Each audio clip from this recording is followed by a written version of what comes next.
बेटी का कन्यादान। रामराव जी के दो बच्चे थे, रूही और पवन।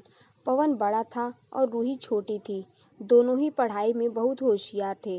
रामराव और रूही की माँ लता रूही को लेकर बहुत चिंतित थे, क्योंकि रूही ने अपनी शिक्षा पूरी कर ली थी।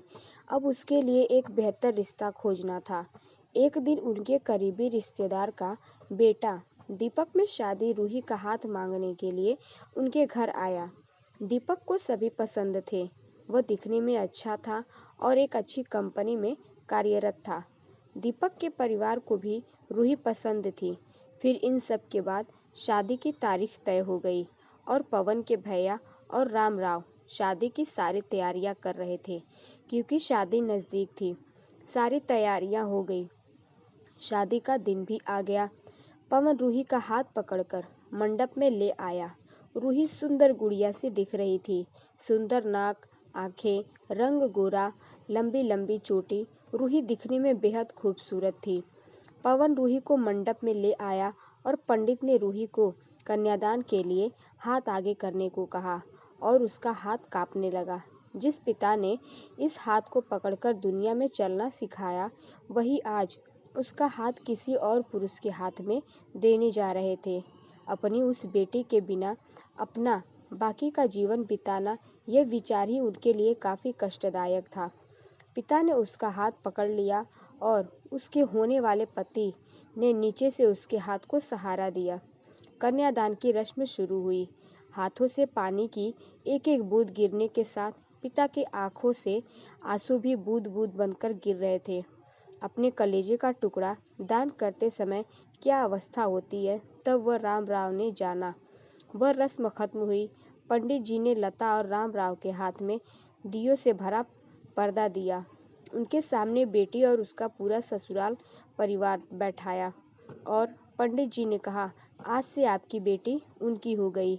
उनसे कहो कि उसका अच्छे से ध्यान रखे। लता अपने मायके वालों के लिए एकदम पराई हो गई। उसकी आंखों में आंसू भर आए। रूही को 2 दिन की ट्रिप पर भी भेजना माँ के लिए कितना मुश्किल होता था, और अब उसको हमेशा के लिए दूसरे के घर भेज दिया जाए और उसके अपने ही घर का मेहमान बना दिया जाए। यह बात अब माँ को समझ में आ रही थी। उस रस्म के बाद दूल्हा गेट पर आ गया। पंडित जी ने आवाज़ दी, लड़की के मामा लड़की को लेकर आओ। उस मामा का हाथ पकड़कर वह उस अंतर पाठ पर जा रही थी।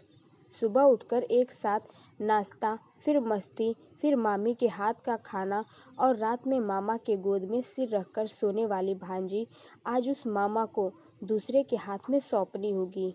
यह सोचकर उसने अपने हाथ कस लिए और मंगलाष्ट प्रारंभ हो गया। भाई दूज के दिन बिना कुछ मांगे मिलने वाला गिफ्ट, एक साथ फोड़े हुए पटाखे, टीवी कौन देखेगा, इस पर झगड़ा और दादाजी गुजर जाने के बाद उन दोनों का गले लगकर रोना। दोनों भाई बहनें आज एक दूसरे को देख रहे थे। उतनी ही देर में मंगलाष्ट समाप्त हो गए। मंगलाष्ट समाप्त हो जाने के बाद रूही अपने आने वाले नए जीवन को लेकर उत्साहित हो गई। रूही ने वरमाला पहनाई और अपने पति दीपक के पास खड़ी हो गई। रूही के सामने बहुत से लोग खड़े थे। कुछ आशीर्वाद दे रहे थे और कुछ पास होकर स्तुति कर रहे थे।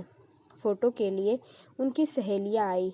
एक ने उसका हाथ पकड़ा, दूसरी ने उसका पल्लू अटका हुआ निकाला, तीसरी ने उसके आंसू पोंछे। हम घर रहने के लिए आ रहे हैं, आंटी को बोलना खाना खाने के लिए आएंगे। उसे उस एक कमरे की आवाज़, एक दूसरे के अधिकार और वह दिन याद आ गए जब वे एक साथ रहती थी। अचानक पति दीपक ने कहा कि तुम चारों की तस्वीरें ले लो, मैं साइड खड़ा हो जाता हूँ। और वह चारों चेहरे हंसे। खाने की कतार में आज रूही माँ बाप से दूर दूसरे लोगों के साथ बैठी थी। खाना खाने के बाद पंडित जी ने गौरी हार की पूजा करने के लिए बुलाया। रूही ने वहाँ मन से पूजा की।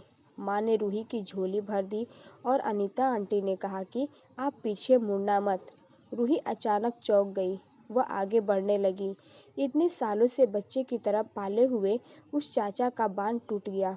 स्कूल से घर वापस आने में देर हो जाने पर अस्वस्थ होने वाले वह चाचा जी जन्मदिन पर 5-6 फ्रॉक उसके आगे लाकर रखने वाले चाचा जी, मैं नहीं आने वाली, आज घर में चाचा के पास रहूंगी कहकर रोने वाली वह आज हमेशा के लिए दूर चली जाएगी।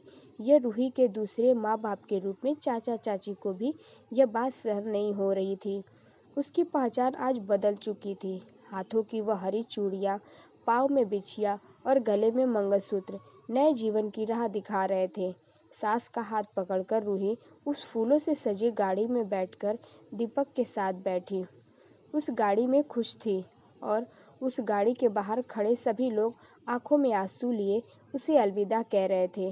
रूही बोली, मम्मी पापा आती हूँ मैं, बहुत मुश्किल होता है अपना कलेजा अपना दिल अपने ही हाथों से बाहर निकालकर पराए हाथों पे सौंपना, और वह अपने कलेजे को अपने दिल को खुद के दिल से लगा कर रखेगा। फिर भी हर माता पिता इस मुश्किल काम का सपना देखते हैं, लड़की के जन्म के बाद से ही।